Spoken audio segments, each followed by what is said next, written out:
was admiring that open, Ronnie, with Gulfstream today. Starting now with Ron Nicoletti and Jason Blewett. And good to have you with us, everybody, and just seeing the many shots and video and B-roll and all that stuff from last year's Pegasus. And it's like, whoa, we are less than a month away from the third running here on January 26th. And I, too, was looking at it and trying to figure out what races I actually saw. And I know 79, I was here for Spectacular Bid. What about Swale? Swale, yeah, definitely Swale. But Spectacular, I was trying to figure the first one. It wasn't working here then, but I was a big fan and came here in 1979. And he's still one of your favorites, right? Exactly. He was the greatest. And I remember taking him out. I had friends of mine who took him out in the backside and just got to look at him. He looked fantastic.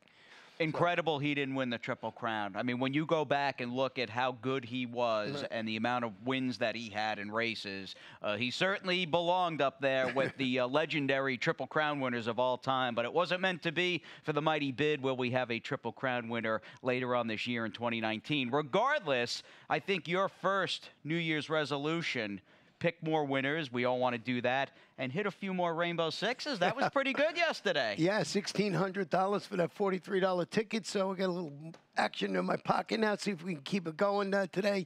But, you know, racing will humble you in a minute. So got to do your handicap. You got to do your homework every day. And right back to work today, a 10-race card. And that brings us, and we're always looking ahead in the game for sure. I mean, that's just how it is. You win the Derby, you're looking ahead 2 weeks to Baltimore. How about a little Friday Stronach 5 for us? And what a weather day here in South Florida.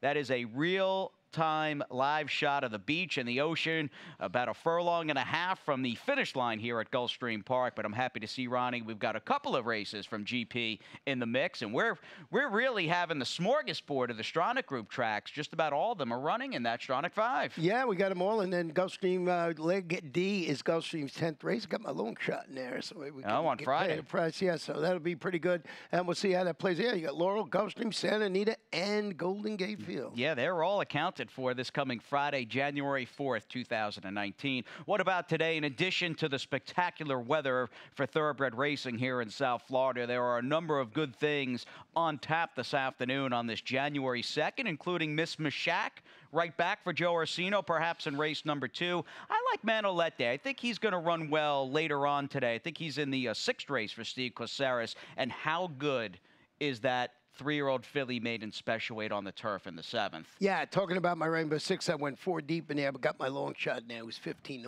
We'll talk about that in a little while because that's a wide open and very competitive field. That is like a future stakes winners buffet, if you will. You might have a couple of seriously talented and very good and promising 3-year-old turf fillies running this afternoon in the Wednesday 7th race, which also brings us into the carryover situation. Not one, but 2 carryovers on this January 2nd program amid fast and firm conditions. Already picked up just under 30,000 in the Rainbow Six. Yeah, we had a lot of tickets with 6 out of 6 yesterday and no singles. We did have one single. It was the 8-horse who actually finished second at 40 or 50-1. So you're never out of that Rainbow Six ever. So and that'll start in race number 5. Sounds good. 10 races will start a little after 12:35, give or take 12:40 p.m. with a first race, in fact, and a good scene setter, as we like to say, with a bulky field on the turf and a very good betting race on tap, depending upon who you like and what you want to do. And for me, I've got a few horses lurking in this opening leg of the early pick 5. I prefer the drop downs, really. The one Sherpa on the rail for Natalie Fox. Ronnie's top pick, the number 3, the Queen's Jewels, who I added last, and then the number 8 horse in Earth, who's taking a needed drop after running in one of the Claiming Crown Stakes here on opening day. My single down the line, Ronnie, in an $18.50 early pick 5.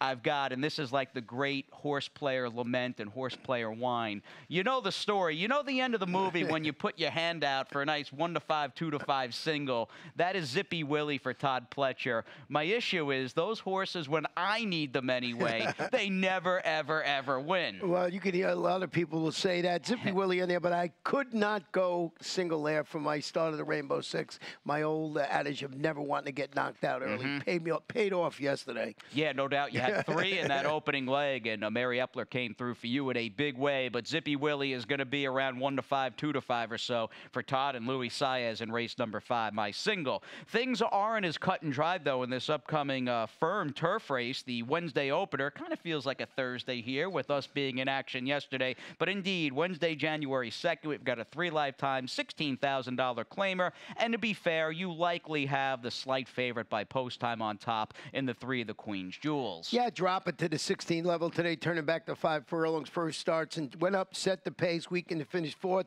That was against 40 claimers at Belmont. It's Wesley Ward, Albin Jimenez in the saddle today. The drop, I think, is going to help. It's Wesley Ward. This is his game, 5 furlongs on the turf. So I put that one on top along with the 5 Zigzillion. Horse I wanted to move up, and I didn't put, and I got in 4th, not in 3rd, is the horse I was afraid of, and that's that inside horse, Sherpa. Who I think today, having just under 90 days between starts, dropping down slightly to 16,000 for Natalie Fox, who got a good effort out of this horse. First off the claim, losing to Cardinal, who I think turned 9 yesterday and may have a dozen or so lifetime wins to his credit. I think Sherpa is going to run really well, and I love the handiness and versatility of a horse who is right at home here, going 5 furlongs on the turf. Sherpa for me over Earth in race number 1 as we start the card. Let's move on to the second.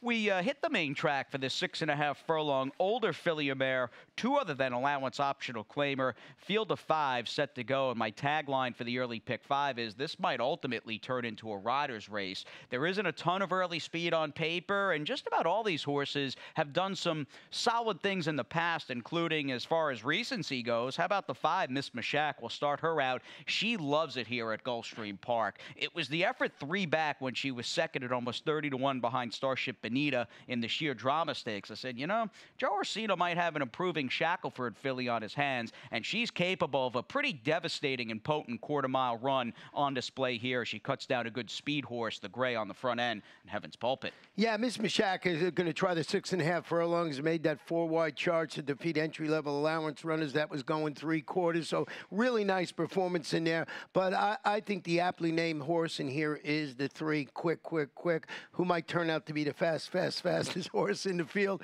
Stretching out the 6.5, followed a sharp allowance win at Keeneland. Comes back, has some trouble last time, hits the gate, finishes 4th, going 3/4 at Churchill. I didn't see a lot of speed in here. I saw this as the speed in the race. So that was my thought process. But if someone goes up and challenges, it sets up with the 5, Miss Mashak. And we both used Posse Needed in 3rd. 2 for 2 in the money at the distance, turns back, failed to handle those tougher allowance optional claimers going a mile on a good aqueduct turf. This is a good spot for that horse. But I like quick in there. I'm with you, and what won me over was the fact that in trying to draw the race up and potential race flow, getting a very live rider here in Chris Landeros, who's got experience on her, maybe she just makes the lead almost by default and never looks back. Hopefully that's the case. But you get a sense, jockey's race coming up in the second. Very competitive 6-horse cast there on the main track. To a mile we go in Wednesday's 3rd. As we stretch out, we'll have a 2-lifetime 6250 older claimer, in which to me the 2 major tiers or stories going in. It's the Luch claim, who's dropping down, in the number 5 Casey Two-Step, who we'll talk about for Bob Hess, and then the rematch off the last race here, the finale on December 19th, just 2 weeks ago. And we'll show you that race in which I thought, and I didn't think on the day, the number 8, A Ghost to the Post, could lose. I thought this horse was a legit favorite, and you'll see in the yellow and red there for Happy Alter, who was the then trainer, he was more or less flat and one paced. Discreet Heat really ran better than I thought he might, and he's got that early speed this afternoon for Dave Brady. He just lost a tough one, but did not want to give an inch. Yeah, and he's breaking mid-pack today. That was from post 13 last time out. I thought he ran exceptionally well for Dave Brady, as you mentioned. Embassy Al Jaramillo will be in the saddle. Talking about the 5 KC Two-Step, Bob Hess used to spend all his winters down here. He's been out in California. He's back, and he's going to try and stay here year-round with a string. I want to show you stat on Bob Hess Jr. First start after the claim, roots in the the dirt. He's solid. He's 7 for 30, 23%. He's in the money 47% of the time, and at $2.57 a return of investment. He does a good job, and just wanted to point that out. People are not, don't know him that well. He does a good job, and going to try and stay down here in South Florida. Veteran trainer for sure, and he's obviously claiming a little bit with Ron Paolucci, which Ron will give you the bullets there, and he'll certainly fund that claiming account, and they've been pretty active here over the last few weeks with Casey Two-Step, one of their first to hook up and potentially win. You either like one of the two coming out of that race just 2 weeks ago, or you like Casey Two-Step. It does look like one of those three will likely get it done in the third. Moving on to race number 4 today, we head to the turf, and another 12-horse 5/8 turf sprint is on tap with these 3-and-up filly mare $16,000 claimers. Again, trying to figure out just how a maxed-out field of a dozen will be run. I'm thinking even with that tough outside post, the 12, Gaga Over You, who is with Armando now, she's got enough speed where she either clears or she's in the driver's seat, maybe tracking right outside and breathing down the throat latch of Awesome and Then Some, the number 10. Well, I was torn whether to put this one on top of, for all the reasons you just mentioned. Is it the post? What yeah, it was the really post. I was torn up between it, but this horse really likes this course. 5 starts, 3 wins in the third, returns for trainer Armando de la Cerda, drops to the 16 level. Jose Ortiz's horse was up at Belmont. I just thought that this was a good spot for this horse. But, you know, the horse that you don't have on the board, 10, Awesome and Then Some. I'll tell you why. Trying to make it 2 in a row after responding to the class relief with a solid 12-5 open claiming score. But just go down this horse's past performances. Fallen Leaf, Cordelli, unbelievable form, and they dropped it, and the horse responded with a good performance. So I just thought with the drop, another good spot for this horse. Maybe could be on the ticket, but I'm Gaga over that one. You're Gaga over me? Is that what you're trying to say? I took the U out. You're blushing, dude. You're starting to turn red. Now, I'm always red with sun, but yeah, probably a little bit. Yeah, all right, no doubt about that. Well, you look good yourself, man, for sure. Anyway, Gaga Over You for both Ronnie and I. Again, I think even with that tough outside post on paper, the trip won't be that much of a disaster. In fact, quite the contrary, either on the lead or tracking a Ronnie's second horse. I thought the number 8 for Rob Falcone, that is a Passionate Emotion, who's been more of a synth horse, but certainly well-traveled and clearly a newly turned 6-year-old mare who has not needed to take a racetrack with her. I thought she might run well on the grass this afternoon. Wantagh Queen capping my try from the rail. With Hall of Famer Javier Castellano brought home your best bet. Were you surprised at how much they bet that horse you liked in the last for Tom Bush yesterday? Totally. I had no idea it would go off the favorite and take money from the open bell. And as you pointed out when we were on the air yesterday, we're going into the last race. Yeah. It was betting all the exotic wagers. Sure. So, you know, and I just thought I was trying to be a little cute in the last race because the horse hadn't run since last September. But right. The word was out. And when I saw her in the walking ring, I said, I got a good shot. That horse looked fantastic. And she just absolutely demolished that field yesterday for Tom Bush and Javier, who, again, has been more selective here these last few winters, but he sees fit to ride Wantagh Queen, and we see fit to see if Ronnie can take down 2 consecutive Rainbow Sixes after this quick timeout.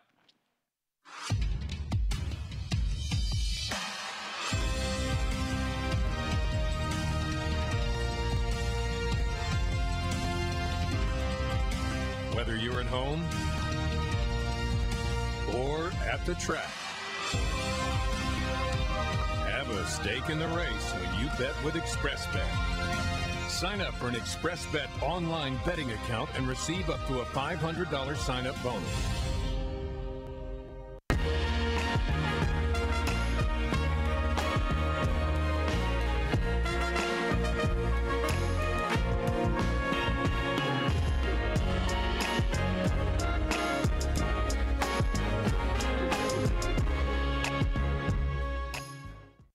PegasusWorldCup.com. It is Pegasus month on that Saturday, January 26th. Just 24 days out from the big day, no doubt, as we have the newly minted $7 million Pegasus turf race and the $9 million Pegasus World Cup Dirt. Won't likely be playing for $9 million today in the Rainbow Six, but I'll tell you, man, you hit it yesterday, 40 bucks, took almost 2,000 home. And you know, with horse racing, right away, I step it up to 57 bucks this afternoon. And the reason it went to 57 because for the race 7 you were talking about. I got my long shot in there, but I'm starting it off. You know, Zippy Willie's going to be just about everybody's single, and rightly so. Yep. But I did use Cold Truth also on the ticket from the Anthony Quartararo bond. I just thought I wanted to have some coverage in there. As I mentioned, my long shot is in race number 7. It is the 9 Wings of Dawn. It's a $600,000 daughter of Medagliodoro. You know, getting blinkers, I think that one sits a nice trip. And my best bet in the last race, almost single this one, and that's Collins Avenue. I thought that's the great spot for that horse.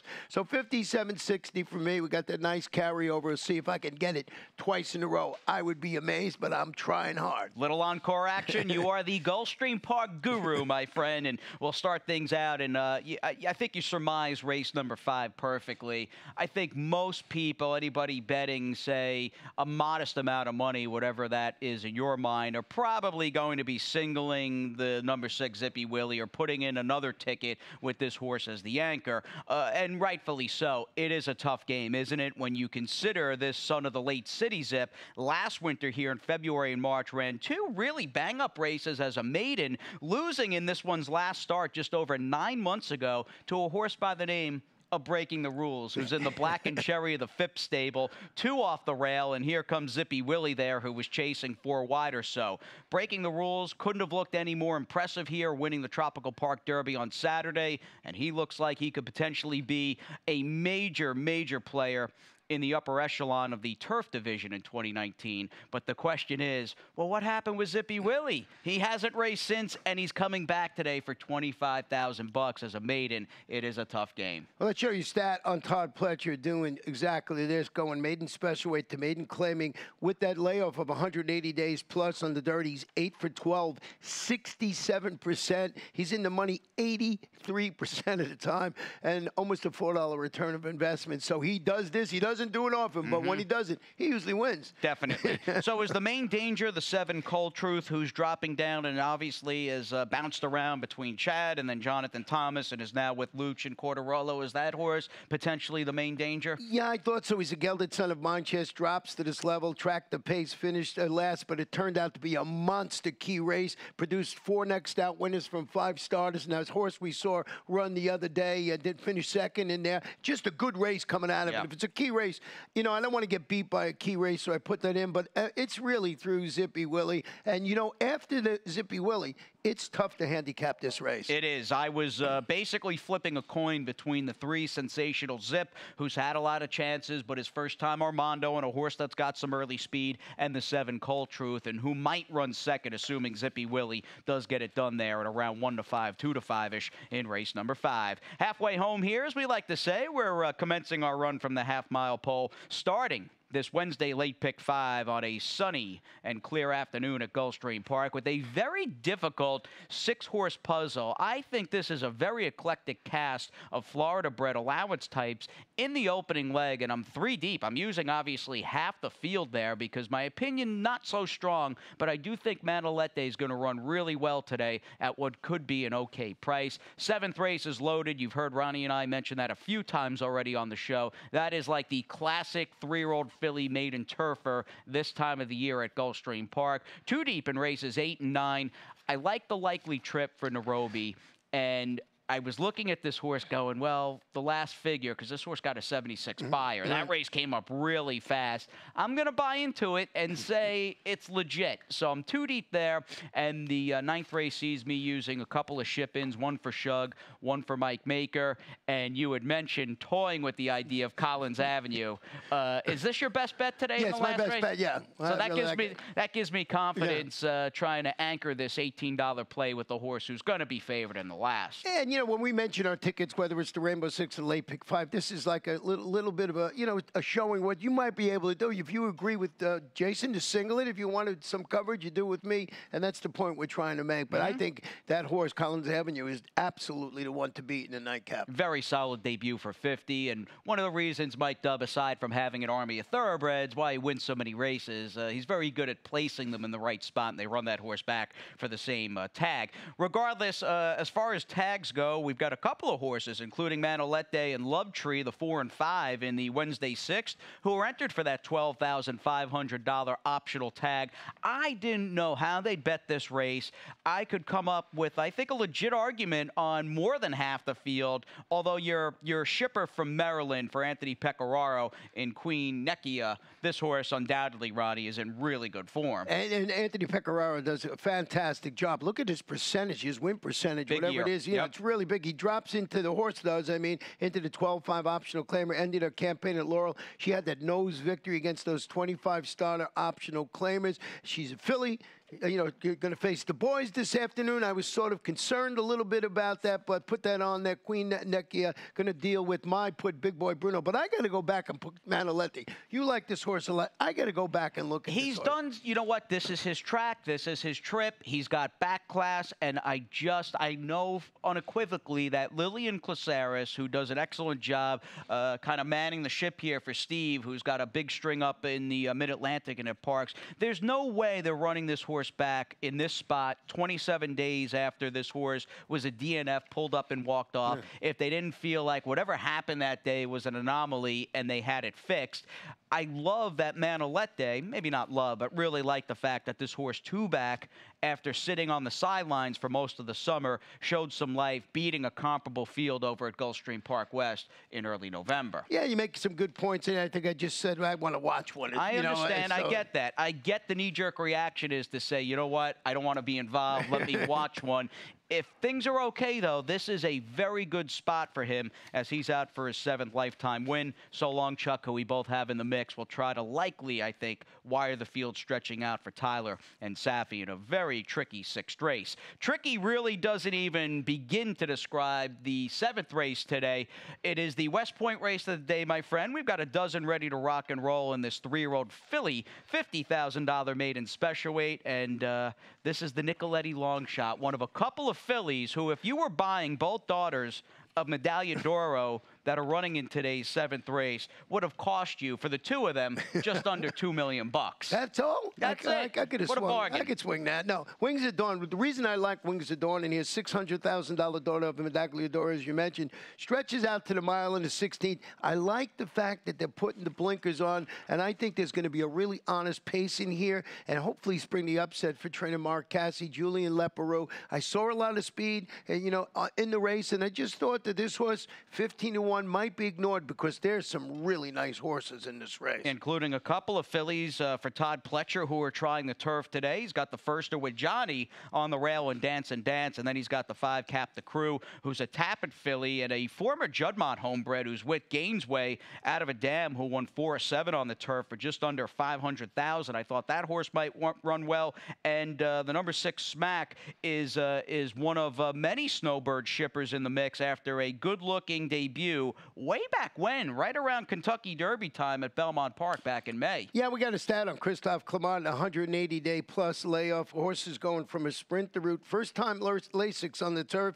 Small sampling, but really good. 3 for 8, 38%, 63% in the money, $395 return of investment. But I want to hear about your top pick. We talked about everybody but your top pick. Well, stabbing with the 2, and this horse is just kind of a, it's a Kieran second-time starter angle that I like. Kieran's so good second out. And there is, and not to say that there isn't other pedigree in the race, because there is, and there's quite a bit of it. But this filly by Bernardini in the number 2, Hafila, has got turf pedigree for days. I mean, she is the her second generation, the dam is Golden Apples, who banked about $2 million on the turf, was a really good grade 1 quality horse out in Southern California, right around the turn of the millennium. And I do like, although the dam was not a monster like Golden Apples, the Smart Strike mare this filly's out of, she was a minor winner on turf, first foal, and for Kieran, off a complete non-debut. This horse was 60-1 or thereabouts at Belmont. Showed nothing, completely outrun. For him to bring her back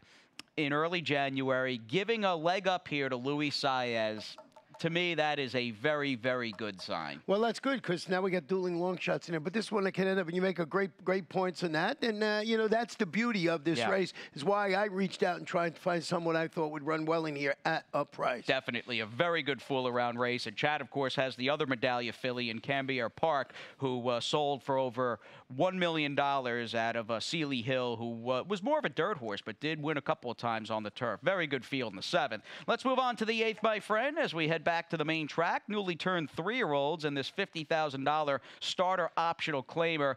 I'm too deep here in the late 5, and you and I taking the same exact box, essentially. You like the 2-strong one, who I still feel, yeah, that Gulfstream debut was a little lackluster. I feel this horse is better than that race just a few days ago. Yeah, I tracked the pace. Finished third as the favorite against 75 optional claim is going 3/4. The trainer's Dermot Magner. He's got Irod, who's just been riding in good form in here. But you made good cases with Nairobi by Juan Arias. He's 4 for 11 at the meeting. His horses have been running pretty darn good. Yeah, you catch a barn who is certainly not as high profile as some of the other outfits who stable in this part of the country during the winter time. And I do like that the barn's been on a good run, and that last race just came up really fast, like the post and like the likely trip and race flow this afternoon, either on the lead or just sitting right outside in the clear, ready to roll, the number 3, Vinny Van Gogh. As we move right on into race number 9, we've got an all-turf late double, and the 9th race has a number of dangerous-looking shippers, including the number 2, County Court,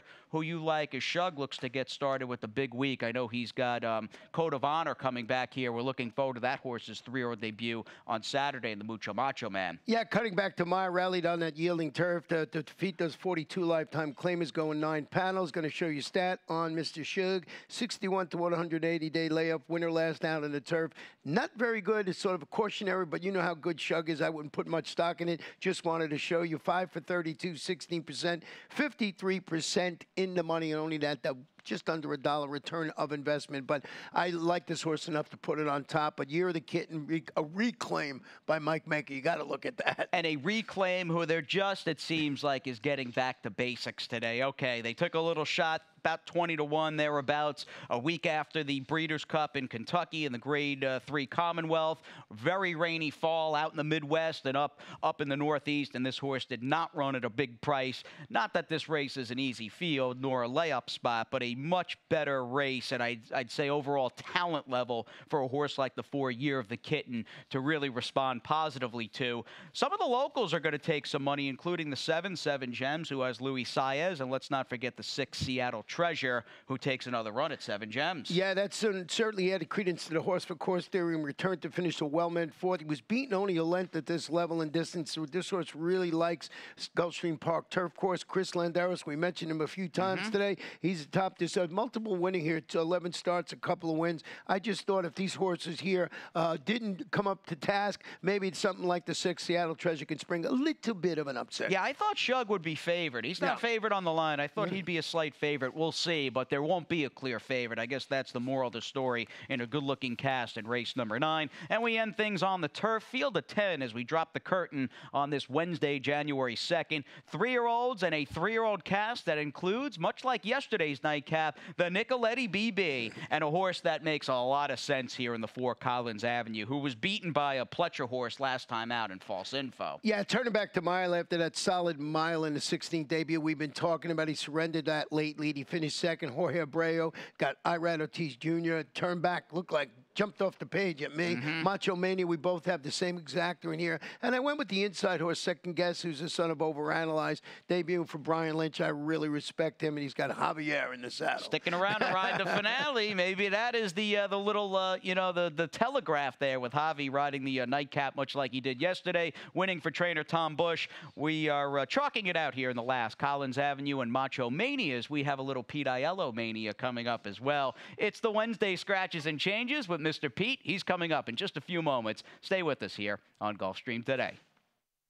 One of the world's most anticipated thoroughbred racing events of the year returns. The 3rd annual Pegasus World Cup Invitational at Gulfstream Park in South Florida. Drawing competition from around the world with a $16 million purse split between 2 Grade 1 races. on the dirt, and on the turf. Experience the incredible fashion, spectacular world-class service and entertainment, and the unrivaled adrenaline of the Pegasus World Cup Invitational. Saturday, January 26th at Gulfstream Park. Get your tickets now at PegasusWorldCup.com.